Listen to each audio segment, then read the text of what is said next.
Hi everybody, Josh RV Nerd of Bish's RV. Down here seeing what's new with Rockwood's pop-ups here in Millersburg, Indiana. Jumped away from my Coldwater, Michigan hometown store where we have quite a few of these things usually available.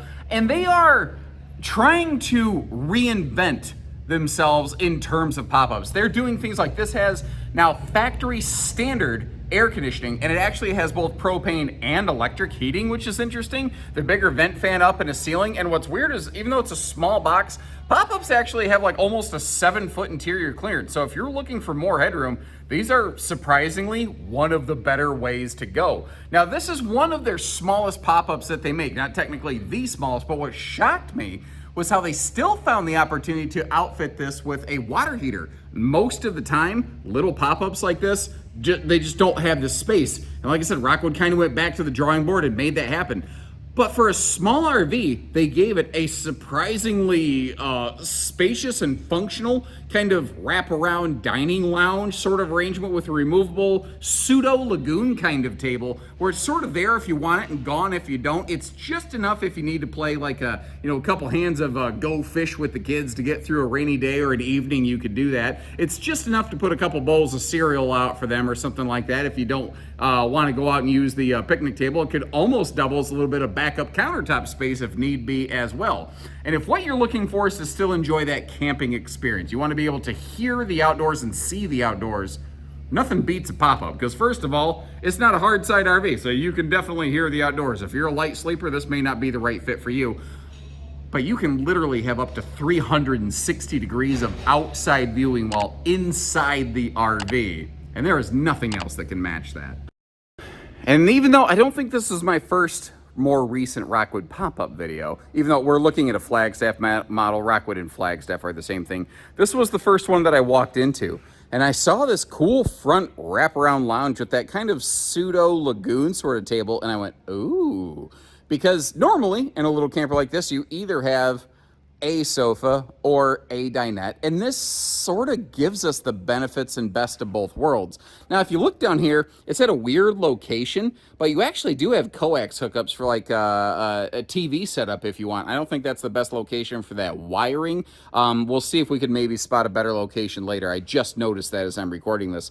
That guy right there is both an electric air conditioner and an electric furnace. So it does, it's not going to run off your batteries. It's going to require either a generator or park hookup. But what's kind of cool is for the first time ever in Rockwood's history, you have integrated standard air conditioning, and it's not mounted on the roof. It's not this big, extra heavy, bulky thing that you have to contend with. Again, you have approaching, I don't know the hard clearance, but approaching a 7-foot ceiling in these. Also with that big XL vent fan, like they do in a lot of their bigger trailers, doing here in this small pop-up. Now, I think this is a full-ish, actually, it's actually a glorified single rear bed and about a queen front bed, because this is one of the smallest things they make. And sometimes people go, well, why didn't they do double queens, double kings? The box of the RV is too small to do that. The RV's box is literally not long enough for both beds to slide inward and still have clearance. I looked like I was getting ready to do something kind of stereotypically Italian right there.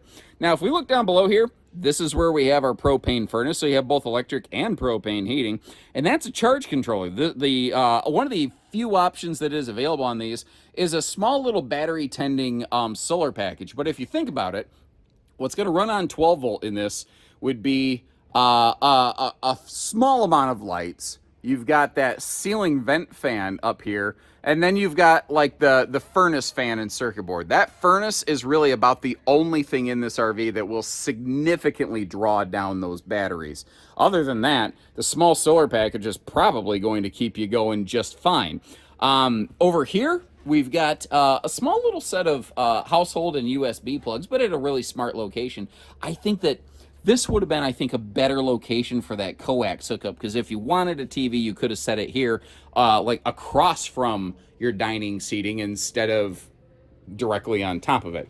Now, over here, this is one of those little outdoor griddles that actually is included with the RV, but it's all boxed up, and it hasn't actually gone through their PDI process yet, so I don't want to screw up what they have going on here at their factory.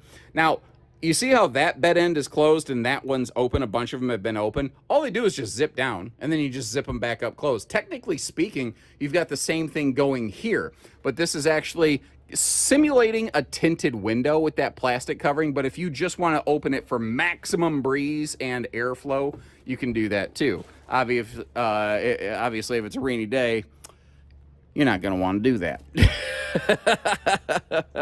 Giving you a better look maybe at that lounge, or at least a different look at it coming from the back to the front right here. More household and USB outlets, again in a really smart location, but this RV doesn't have a bathroom. Instead, what you have is that cabinet over there that's actually sized for something like a lot of porta potties. So if it's the middle of the night and the kids come over to you and they say, Mom, Dad, I got a potty. Or, I don't know, maybe you're somebody with something like IBS and in the middle of the night your stomach goes, and you're like, oh no. You know, you don't always want to make a late night run in your nightgown through the campground to get to the bathhouse. Sometimes it's nice to have an emergency sort of use situation right here for you. The table, one of the cool things here is you can raise it, you can lower it, you can turn it, you can do a little bit of anything you want with it.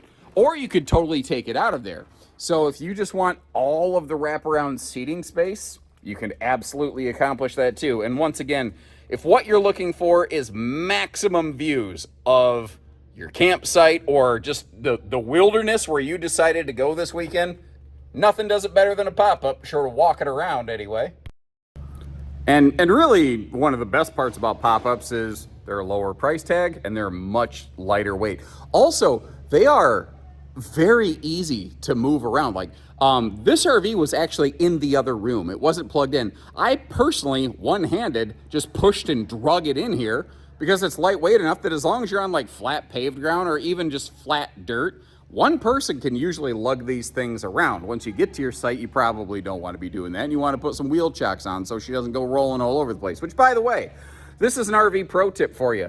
Never use a turtle as a wheel chock because they will eventually wiggle away and crawl out of there and leave your RV unstabilized. It's really annoying, but some mistakes you only make once or 3 times. Anyway, that's a power lifter system that we're looking at right there. And if you notice, it's actually set up for the for double propane tanks with an auto changeover regulator. That's shocking. Most pop-ups do not have that. Now, if you look over on the chassis frame, you can actually see a plug for a portable solar panel.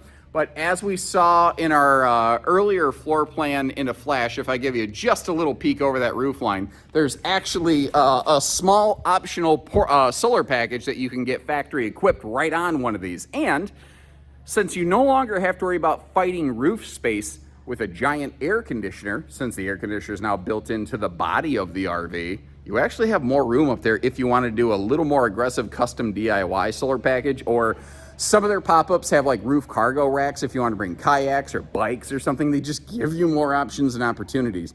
Another major shift here is they have changed the construction of these pop-ups. These used to be all stick built. They had this kind of, it almost looked like a hammered tin skin on them, but they're basically building the walls of their pop-ups the same way they build the rest of their RV. So this has a fiberglass structure with a composite substrate behind it. Something that, let's just say, God forbid, gets exposed to water. It's a lot harder for this thing to rot and fall apart.